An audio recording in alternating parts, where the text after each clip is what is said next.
Katugatandikire ebulange emengo Ssaabasajja Kabaka wa Buganda Ronald Mwenda Mutebi II asiimye n'alabikako eri Obuganda ku mukolo ogubadde ogw'abantu ab'olubatu ddala wakati mu kujaguza emyaka 68 egy'obuto Katonda gy'amuwadde. Bw'atyo nno asiimye nnyo Katonda olw'okubanga amusobozesezza okuwangaala ate era n'amuwa obulamu obulungi. Yasabye abantu bulijjo okwongera okwekebeza endwadde eya mukenenya n'okwongera okumanya ebigikwatako.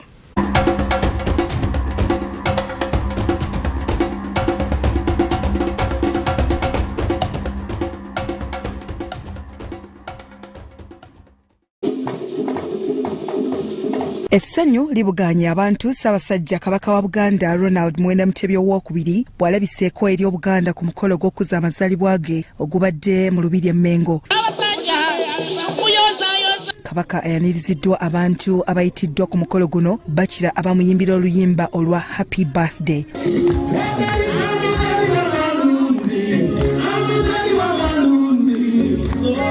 Mu kwogerako eri Obuganda, Ssaabasajja Kabaka abadde omugumu ddala yabazizza omutonzi olw'obulamu bw'amuwadde na byonna Katonda by'abasobozesezza okukola mu mwaka guno era n'asiima bannaddiini abavuddeyo obutaweera okumusabiranga.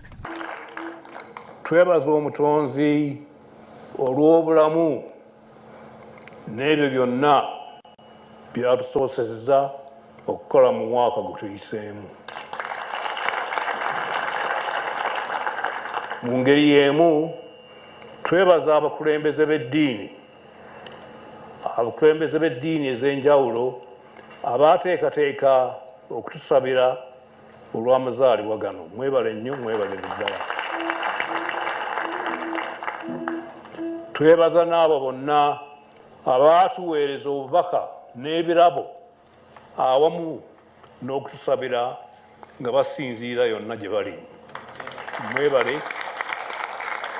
Kabaka asiimye abantu olw'okugobereranga ebirambikibwa ne bataba ku mulamwa era ne batadda mabega mu bye bakola. Omutanda akubiriza abantu okwegatta kwagambye nti gwe musingi ogw'obuwanguzi. Abakulembeze mu Bwakabaka olw'obuweereza n'okwewaayo okulambika abantu baffe obulungi okuteeka mu nkola ebyo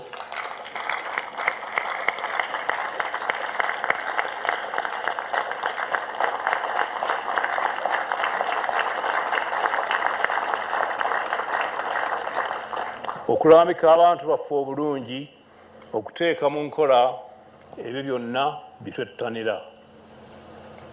Tusiima nnyo abantu baffe olw'omukwano, obuwulize, obumu n'okuwuliriza eddoboozi lyaffe bulijjo ne baba nga tebaba ku mulamwa.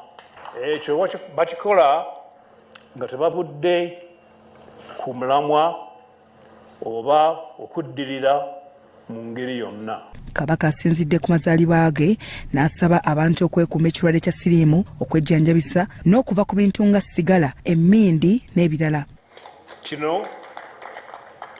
Kino kyeyoleka bulungi mu kulwanyisa endwadde ya siriimu nga tukubiriza abantu baffe okwekuuma, okwekebeza n'okwejjanjabisa era n'obutafuuwa nnyo sigala. Era Katikkiro bwe yagambye oba okunywa ennyo emmindi. Kwaya n'abayimbi ab'enjawulo basanyusizza Omutanda ku mazaalibwa ge era bakira buli ekigenda mu maaso nga kimuwa essanyu.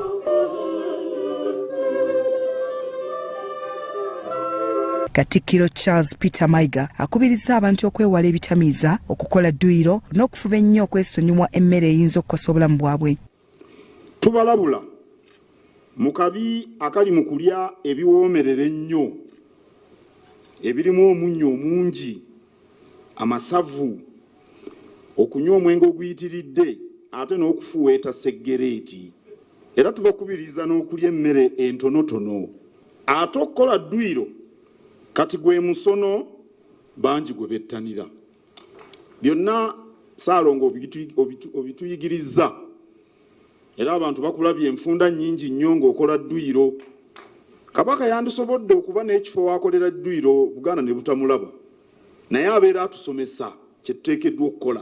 Kabaka oluvannyuma azzeemu okusaba omuzindaalo n'ayogera ku luyimba olwa Palaso oluyitibwa Nsaba lw'asabye amuyimbiremu ng'agamba nti lumuweweeza omutima n'emmeeme bw'abeera akola dduyiro, era agambye nti Omulangira Jjunju ye yamugamba ani eyaluyimba. Abantu ab'enjawulo be twogeddeko nabo beebaziza omutonzi olw'obulamu bwa Ssaabasajja Kabaka. Okulaba nti Omutanda mwali Mutanda Mukama Katonda amukuumye emyaka 68 amwongedde obuvumu ate amaanyi gatweyongedde, ayogeza ddoboozi lya mwanguka lya buvumu, alamudde bulungi nnyo, Obuganda buggumidde bulungi nnyo.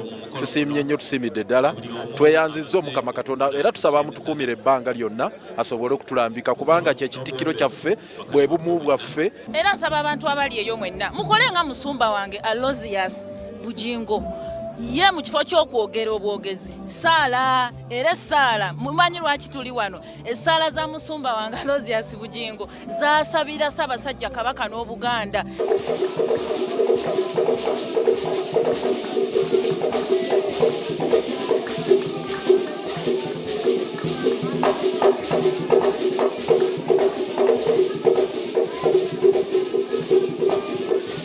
Bya Robert Mutebi ne Yasin Chikoyo, Salt TV, Omunyo.